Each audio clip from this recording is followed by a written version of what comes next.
আসসালামু আলাইকুম, বিসমিল্লাহির রহমানির রহিম। লাস্ট টিউটোরিয়ালে আমি ডু হোয়াইল লুপ নিয়ে কথা বলেছি, আর আপনারা দেখছেন চলমান PHP series, PHP tutorial series. আর যারা আমার সিরিজটা দেখছেন তাদেরকে বিশেষ বিশেষ ধন্যবাদ দিই। আরও বিশেষ বিশেষ ধন্যবাদ দেবো যারা আমার চ্যানেলটা সাবস্ক্রাইব করবেন। আর নতুন নতুন আরও ভিডিও, আরও টিউটোরিয়াল সিরিজের আরও ভিডিও বা অন্যান্য টিউটোরিয়াল ভিডিও, এগুলো আমি কোন ভিডিওগুলো পাবলিশ করতে, এগুলো নোটিফিকেশন পেতে অবশ্যই আমার চ্যানেলটা সাবস্ক্রাইব করে রাখবেন। তো আমি ডু হোয়াইল লুপ তো মোটামুটি লুপ শেষ, যে লুপ আছে ফর লুপ, হোয়াইল লুপ আর ডু হোয়াইল লুপ। আর একটা লুপ আছে ফরিস লুপ, সেটা আমরা যখন অ্যারে নিয়ে কাজ করছি তখন আমি সেটা দেখাবো আর কি। তো এখন আমরা একটা জিনিস জানবো, তখন হচ্ছে ব্রেক আর হচ্ছে কন্টিনিউ। ব্রেক আর কন্টিনিউ মানে দুইটা জিনিস আছে, এটা জানবো। তো ব্রেক মানে নর্মালি আমরা বুঝতে পারছি যে ব্রেক মানে হচ্ছে কোনো কিছু ব্রেক করে দেওয়া, ঠিক আছে। আমি যদি মন চাই এখন ব্রেক করব, যেমন মনে করেন যে আমি একটা ফর লুপ চালালাম, ঠিক আছে, যে dollar I equal to $1 I less than 10 I plus plus, চাক এরকমই দিলাম, বাস, ওকে ফাইন।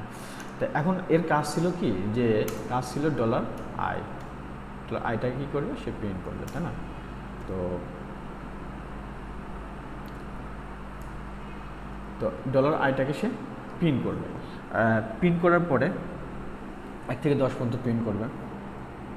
আমি চাইলাম যে না, আমি যদি হয়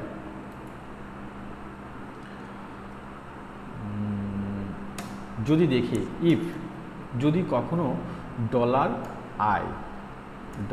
আই মডুলাস 4, ঠিক আছে, আমি দেখলাম যে যদি কোনো সময় আয়ের মান দিয়ে ভেঙে যায়, মানে 4 দিয়ে ভাগ করলে ভাগশেষ কী হবে, 0 হয়ে যাবে, মডুলাস 0 হয়ে যাবে, ঠিক আছে। তো মডুলাস 0 হয়ে গেলে পরে, আচ্ছা এখানে ডবল হবে, আচ্ছা। তো তখন আমি ওকে বললাম যে সরি ব্রেক, আপনি এটা আর প্রিন্ট করতে পারবেন না, আর লুপটা ব্রেক করে দিলাম, ভেঙে দিলাম। তাহলে আমার প্রথমটা কাজ ছিল কিন্তু আই 1 থেকে 10 পর্যন্ত প্রিন্ট করবে। তো আমি দেখাই, আই 1 থেকে 10 পর্যন্ত প্রিন্ট করবে, আমি এটাকে শো করে দেখাই। তো দেখতে পাচ্ছি আমরা 1 থেকে 10 পর্যন্ত সে প্রিন্ট করছে। তো এখন আমি এই কন্ডিশনে দিচ্ছি, ব্রেক বলছে কি যে কোনো আয়ের ভ্যালু যখন যে ভ্যালুটাকে 4 দিয়ে ভাগ করলে ভাগশেষ 0 হবে, যে ভ্যালুটাকে 4 দিয়ে ভাগ করলে ভাগশেষ 0 হবে, তাহলে তখন কি করবে, তখন আমার অটোমেটিক এটা কি বলে ব্রেক হয়ে যাবে, অর্থাৎ লুপটা ভেঙে যাবে।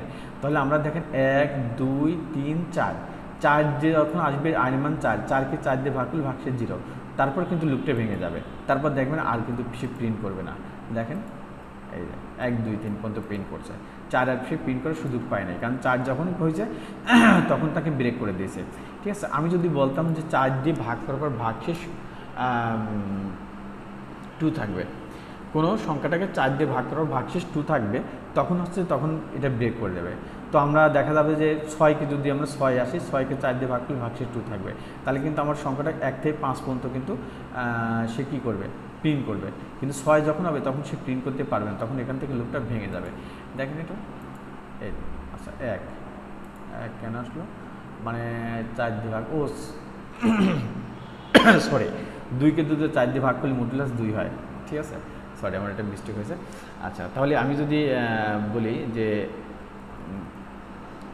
কী দিই, যে 5 দিয়ে ভাগ করলে পরে, আচ্ছা আরও দিতে পারতাম, যে যখন আই লেস দেন, আমি যা বললাম যে আই যখন গ্রেটার দেন কত হবে, আই যখন গ্রেটার দেন মনে করেন 7 হবে, তখন আর লুপটা ভেঙে যাবে। তাহলে দেখেন এ কিন্তু 7 পরে আর সে 6 পর্যন্ত প্রিন্ট করবে, 7 পর্যন্ত প্রিন্ট করবে, 7-এর পরে কিন্তু আর সে প্রিন্ট করবে না। দেখেন আমি যদি করি, দেখেন 7-এর পরে আর সে কিন্তু প্রিন্ট করছে না। তো এটি হচ্ছে ব্রেক, যে ব্রেক আমি কোনো কন্ডিশন দিয়ে কোনো কিছু লুপটাকে ভেঙে দিতে পারি, বা কোনো একটা কোডটাকে ওখান থেকে ব্যাক করে দিতে পারি, এটা হচ্ছে ব্রেক স্টেটমেন্ট, ঠিক আছে। আর এটা হচ্ছে কন্টিনিউ। তো কন্টিনিউ স্টেটমেন্টটা কি, আমি একটা দেখাই। কন্টিনিউ হচ্ছে জাম্প করা। তো আমি বললাম ইফ যদি $i আইকে যদি মডুলাস করি 2 দিয়ে ভাগ করার পর যদি 0 হয়, ঠিক আছে, তাহলে 0 হলে পরে কন্টিনিউ, অর্থাৎ ওইগুলো সে কী করবে না, সে তখন জাম্প করে লুপটা ঘুরে যাবে, অর্থাৎ এখান থেকে কোডটা ঘুরে আবার শুরু হবে। অর্থাৎ যখন আয়ের মান 1 আসলো, তো 1কে তো 2 দিয়ে ভাগ করে ভাগশেষ 0 পাওয়া যাবে না, কন্ডিশন ফলস, তাহলে কিন্তু সেই 1 প্রিন্ট করবে। প্রিন্ট করার পর আইয়ের মান 2 যখন হবে, তো 2 হলো আইয়ের মান 1 বৃদ্ধি 2 হবে, 2 হওয়ার পর I less than 10, condition true. আচ্ছা, এবার 2কে 2 দিয়ে ভাগ করলে 0, তাহলে এবার কন্টিনিউ করবে, অর্থাৎ জিনিসটা কন্টিনিউ লুপটা ঘুরে আবার নতুন করে শুরু হবে, মানে এখান থেকে সে জাম্প করে আবার ব্যাকে যাবে, ব্যাকে যেয়ে এখান থেকে কী করবে, যে এই যে আমার যে 2টা প্রিন্ট করার কথা ছিল, এই 2টা সে প্রিন্ট করবে না, সে কী প্রিন্ট করবে, তারপর চলে 3। তো 3 যখন আসবে তখন কন্ডিশনটা কি, কন্ডিশন ফলস, কারণ 3কে তো 2 দিয়ে ভাগ করলে ভাগশেষ 0 থাকে না, তাহলে কিন্তু সে কিন্তু আর জাম্প করবে, তখন এটা চলে যাবে। তার মানে ব্যাপারটা হচ্ছে কন্টিনিউ হচ্ছে যে ইনস্ট্যান্ট আমি যেটাকে চাইবো ওইটাকে সে ওভারটেক বা জাম্প করে সে চলে যাবে, ঠিক আছে। তো এখন যদি আমরা দেখেন, আমরা এই ঘড়িটা দেখেন 1 3 5 7 9, অর্থাৎ 2 দিয়ে যেগুলো ভাগ করা যায় সেগুলো কিন্তু সে আর প্রিন্ট করছে না, অর্থাৎ এইটা করার পরে সে আবার কি লুপটাতে চলে যাবে, লুপটায় কাজ করবে, অর্থাৎ এখানে আর আসবে না সে, ঠিক আছে। আর ব্রেক মানে পুরো লুপটাই কী করবে, ভেঙে দেবে। তো ব্রেকের কাজ হচ্ছে পুরো লুপটাই ভেঙে দেয়, আর কন্টিনিউয়াস কাজ হচ্ছে লুপটা ভেঙে দেয় না, মানে লুপের মানে পরের অংশটুকু আর কাজ করবে না, লুপটা আবার যেই জায়গা থেকে আছে ওখান থেকে আবার লুপটা শুরু হবে, ঠিক আছে। এটা হচ্ছে কন্টিনিউর কাজ। তো আমরা ব্রেক কি, কন্টিনিউ কি, এটা আশা করি বুঝতে পারলাম।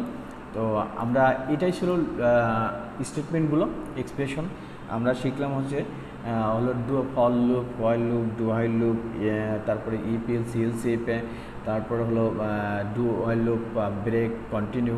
তো এই জিনিসগুলো আমাদের মোটামুটি এই টিউটোরিয়ালগুলো আমাদের এখন শেষ। তো আমরা এখন মোটামুটি বেশ ভালো কাজ করতে পারবো। নেক্সট টিউটোরিয়ালে আমরা ফাংশন নিয়ে কথা বলবো, ফাংশনের কথা বলার পরে অ্যারে আছে, অ্যারে নিয়ে কথা বলবো, আরও অনেক বিষয় আছে যেগুলো নিয়ে কথা বলবো। আপনারা টিউটোরিয়ালের সঙ্গে থাকবেন, চ্যানেলের সঙ্গে থাকবেন। সো আপনার পরবর্তী টিউটোরিয়ালগুলো অনেক কিছু জানতে পারবেন। তো ধন্যবাদ সবাইকে, আসসালামু আলাইকুম।